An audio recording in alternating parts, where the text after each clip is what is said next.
Thank you very much for those very inspiring words.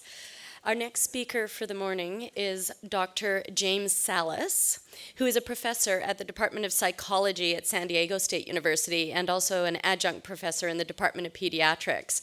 He serves on a number of advisory committees on physical activities, sport, and public health. And he also heads the Robert Wood Johnson Foundation's Active Living Research Project aimed at understanding neighborhood design components that promote routine physical activity. And so he's going to share some ideas with us now. Thank you, Dr. Sallis.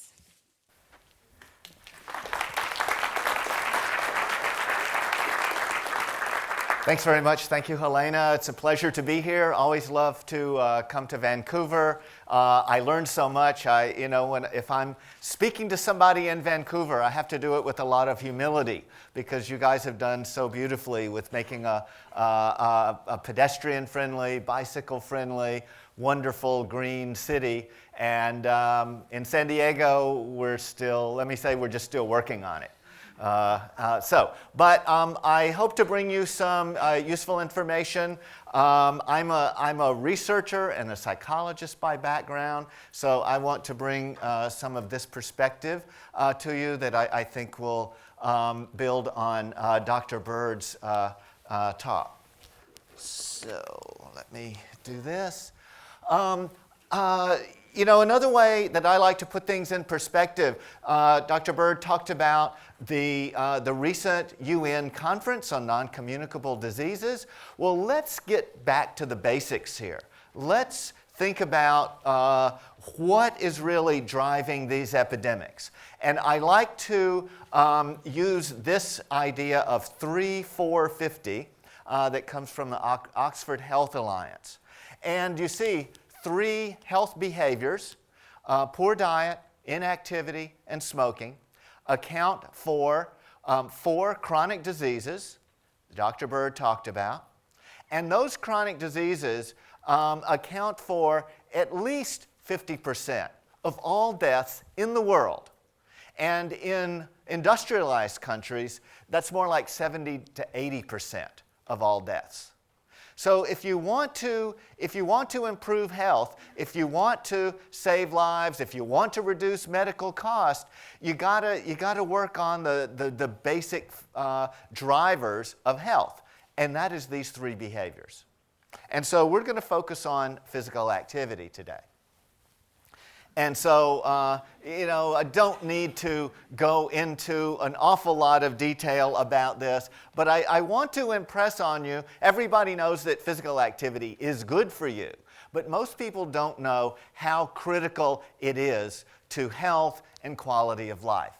And so these are data from the World Health Organization about the risk factors and how many deaths in the world that are attributed to each of these. And so not too much of a surprise, high blood pressure and smoking are some of the most, the leading ones. But who would have guessed that physical inactivity is the 4th leading cause of death in the world? More than diet, more than obesity, more than unsafe sex, more than air pollution. This is one of the defining health issues of our time. And so we need to put a lot more effort into understanding how to get people more active and then putting that understanding into practice. Physical inactivity is related to mortality. And I think the good news here is that up here are the people that are least active, but the biggest improvement comes from getting the people who are most inactive a little bit active. We don't need to become Olympic athletes. We don't need to become, put on our spandex and join a class and sweat profusely necessarily to get health benefits. Yes, the more you do, the better the payoff in health. But the biggest improvement comes from getting the least active people a little more active. So a little activity goes a long way. And we're talking about walking. So we know that walking is the most common physical activity at virtually every age. And here's a study showing the benefits of walking.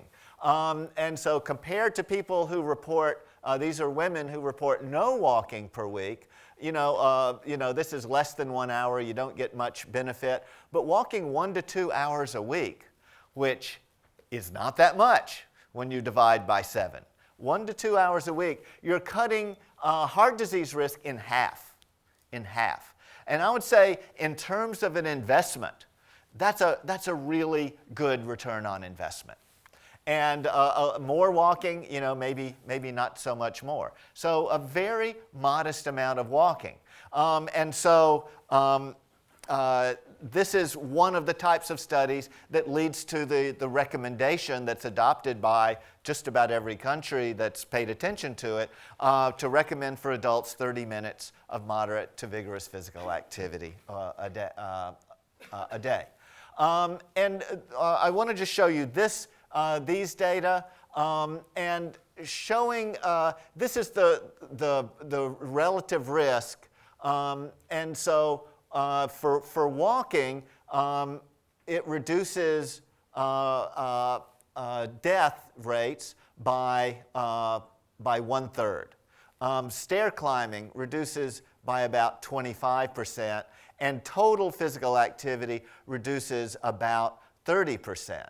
So walking itself is a very strong protector. Stair climbing is, of course, a lot more intense, but you don't do that much of it. Stair climbing is effective and total energy expenditure. But the basic message is here, most activity among adults especially is achieved by walking, and walking by itself has good evidence that it's going to protect your health. Okay, so but you don't hear people talking about physical activity that much.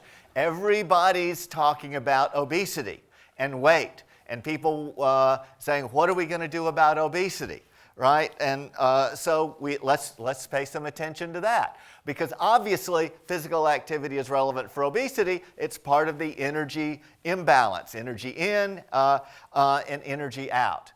But what does obesity lead to? Diabetes among those that have some susceptibility. And this slide is a projection about worldwide cases of diabetes. So the estimate in 2000 was 175 million cases of diabetes. And you see most of it, this pink is in other developing countries. Much more than half of diabetes is in developing countries, meaning that they have little or no capability of adequately treating it. But what's projected to happen by 2030, about 20 years from now?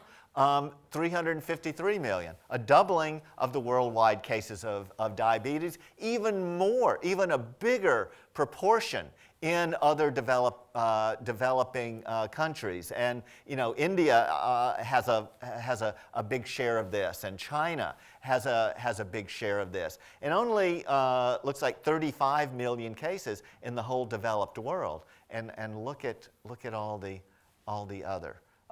That's going to be happening in a place where treatment is going to be inadequate to absent, and there's going to be a lot of suffering, a lot of pain, a lot of blindness, a lot of kidney disease, a lot of amputations because of this. And it's a worldwide health disaster that is predictable, it is happening now, and it is preventable. And the people in this room, as people dealing with the built environment, walking advocates, planners, real estate people, and certainly government leaders, you have in your control to do something about this. So if we go back to obesity, in the United States, you might have heard that we have a little financial problem. of debt and deficit and that sort of thing. That deficit is really being driven in large part. The increase in government spending is mainly coming through healthcare costs, Medicare. And 1/3 of recent increases in Medicare is due to obesity. 1/3 of the financial issue that is bankrupting our country is due to obesity. And so even though there's a lot of talk about it, there's just the beginnings of action on what to do about obesity. And so the estimate's about $150 billion a year, about 10% of all healthcare costs.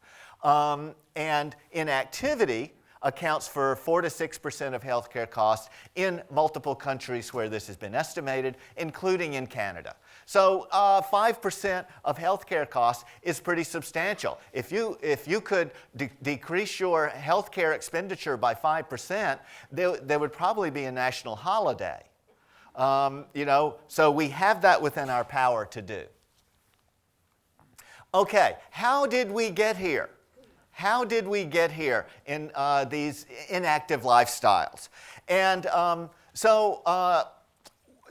let's go back a little bit and think about how we spend our time. So in the title of my talk, we include slothfulness, right? And so we just happen to have the sloth model of physical activity. This is how you spend your time: sleep, leisure, occupation, transportation, household. Just about everything you do can be put in one of these categories.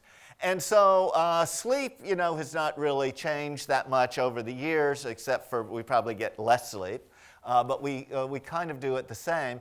But think about what life was like on Dr. Bird's scale, even 10 minutes ago on the scale he was using. Leisure time, people danced, whether it was for religious purposes or for social purposes, people got together and danced. People in other continents still do this. Think about the First Nations in Canada.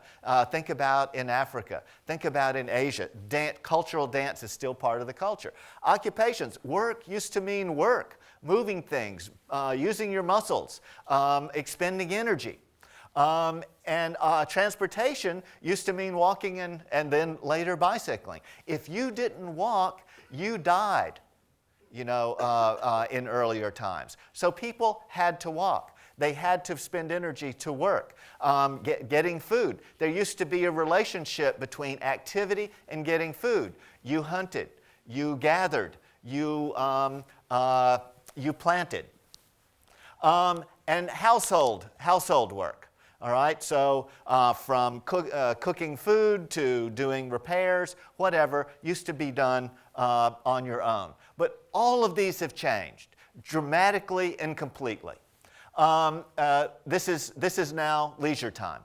We saw slides of that from Julie and her family. A profound change.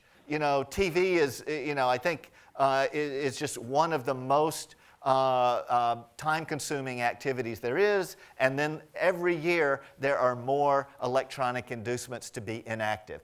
Occupations have gone from this to sitting, computers, right?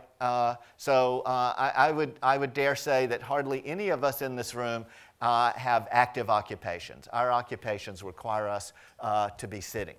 Transportation, obviously, we have moved from feet to wheels very aggressively.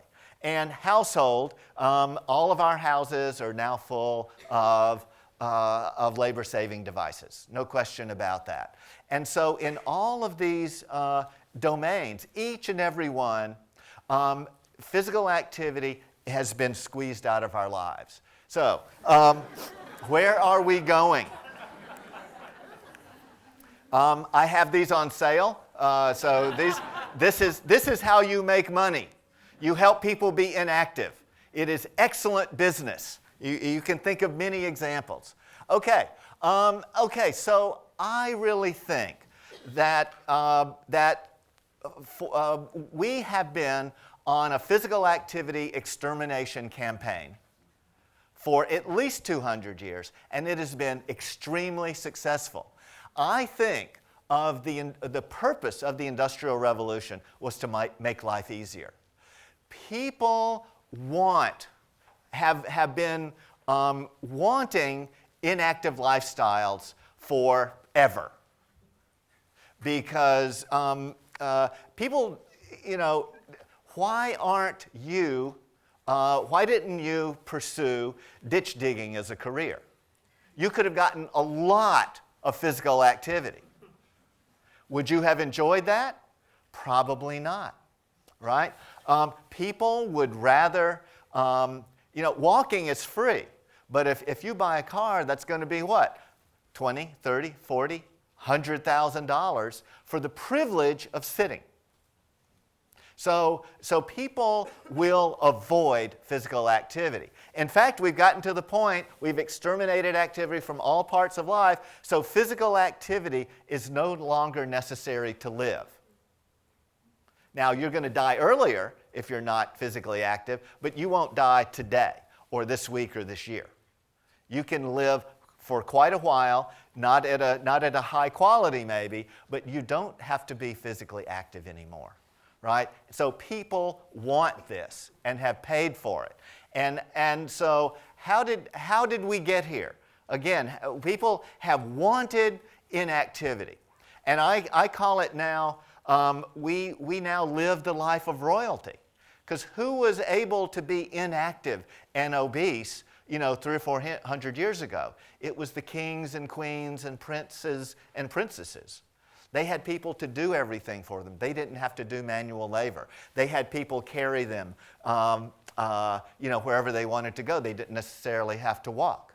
And now we all live the life of royalty, okay? Inactive, and now paying the price for it. We've gotten what we wanted. We paid dearly for it. We're not only ruining our health, we're ruining the climate of the planet. We're polluting our nest. And a lot of that is driven by our desire to be inactive. So, again, how did we get here? This is U.S. Transportation funding devoted to pedestrian and bicycle infrastructure.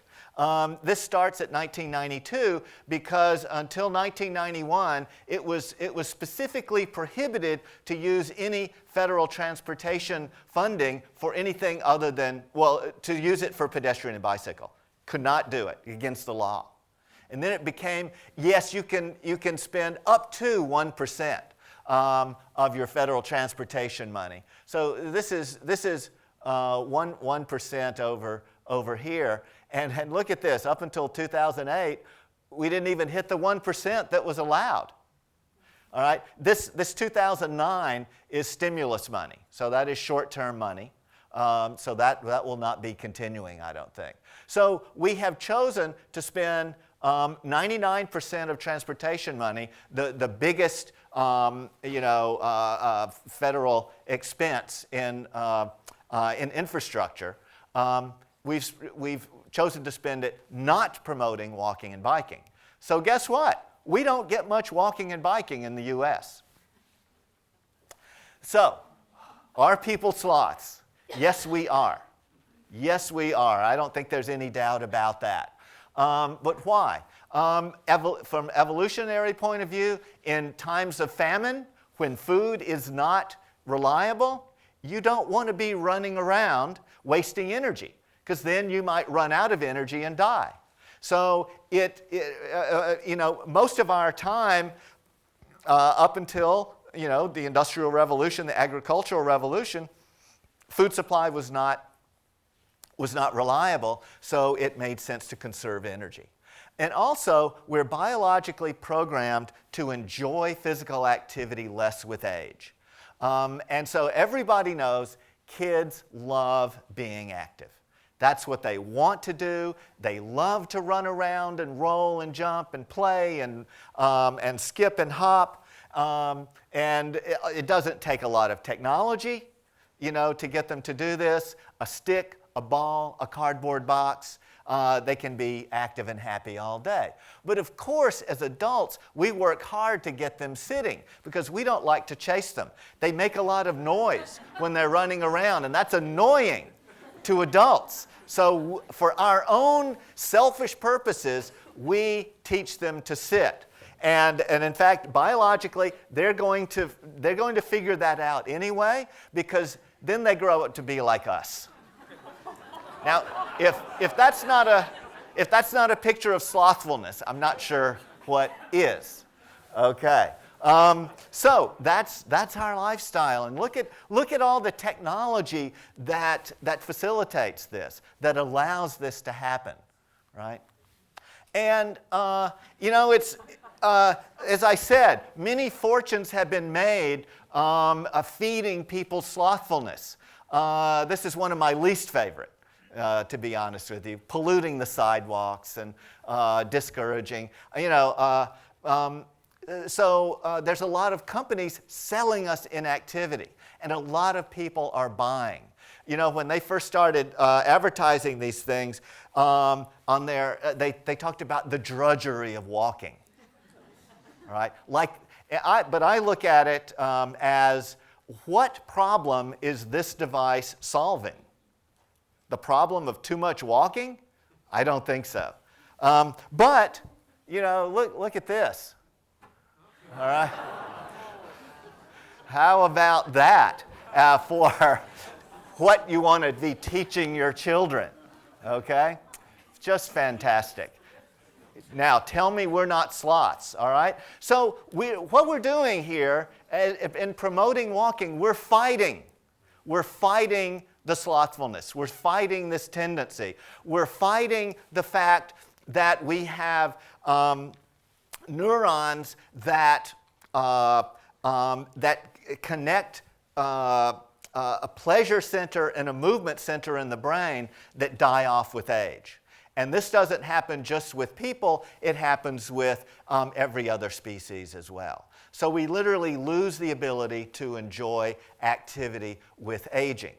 But we don't completely lose it, it's reduced. So maybe we have to work harder at it. But the more we make it easier for people to avoid activity, the more they will avoid activity.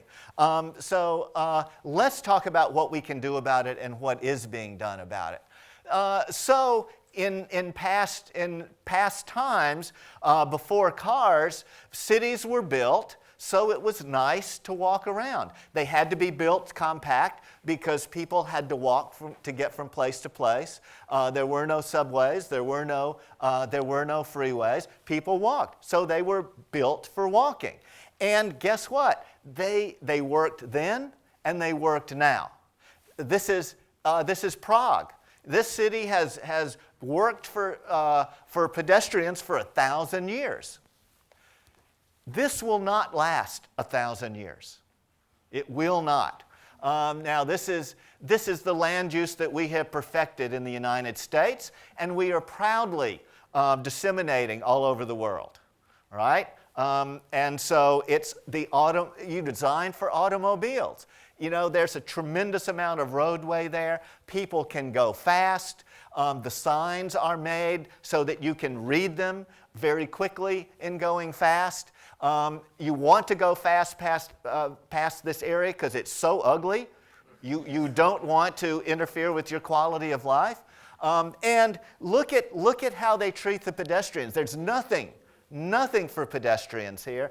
And this poor guy, that's why I love the irony of this picture so much, because here's a guy trying to walk, trying to do the right thing, and he's putting his life in jeopardy every second that he's doing that.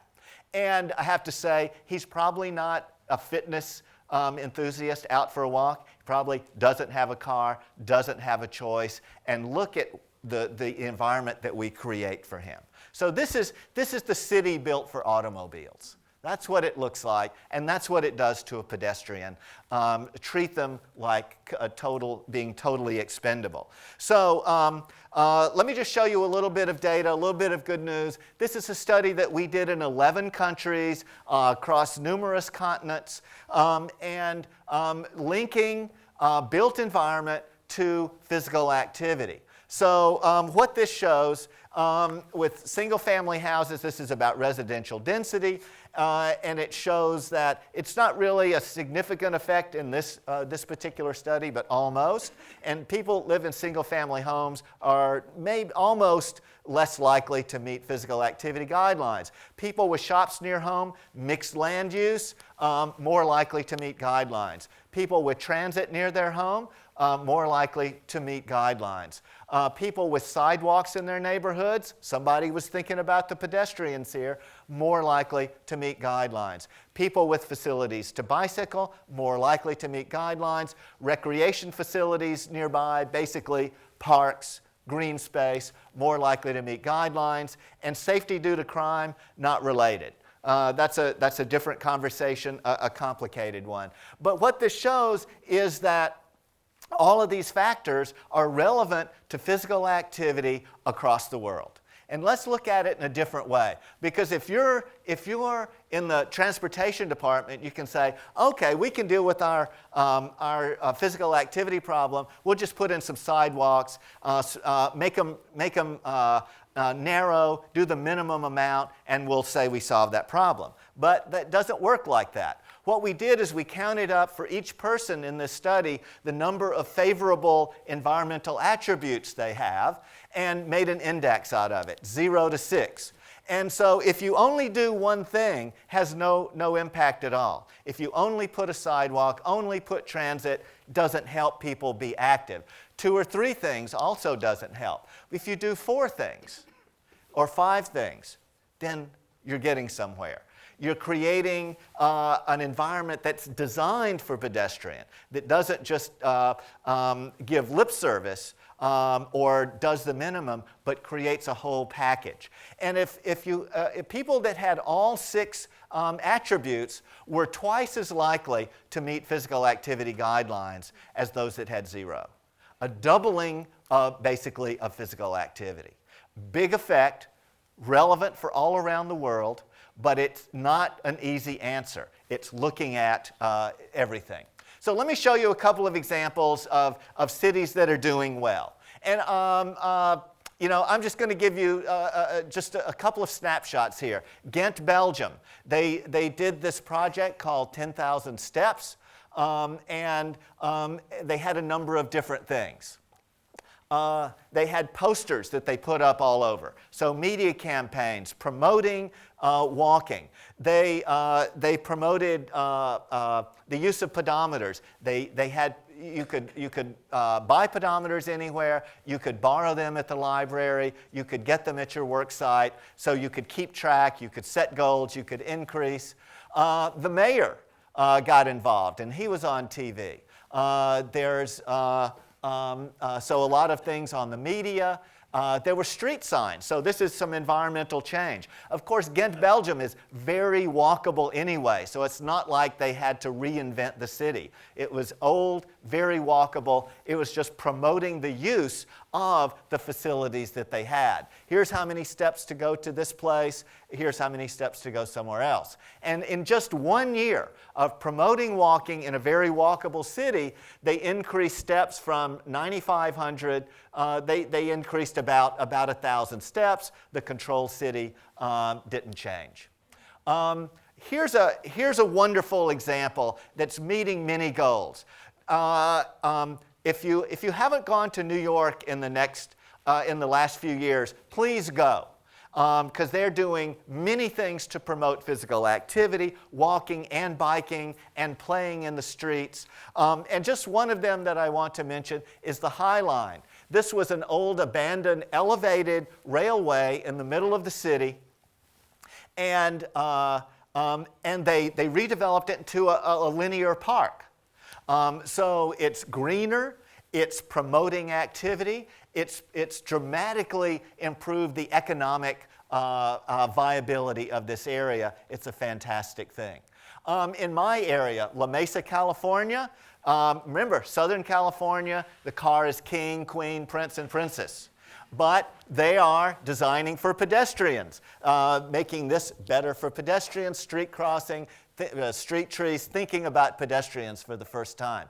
Spartanburg, South Carolina, in the south, This local foundation says we're going to make active living one of our main priorities. They have almost doubled their trails in their county in a small number of years. So they're creating this infrastructure. Then they're creating events to use that infrastructure. Portland, Oregon, mainly known for their bicycling. And in fact, they have increased their bicycling dramatically. They haven't increased their walking as much, so maybe they need some help from some of you. But they have increased their, they're doing very well with walking to school. So Portland, 30% walk to school as compared to 11% nationally.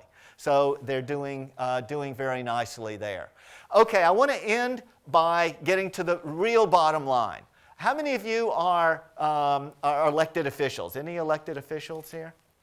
Okay, just a few.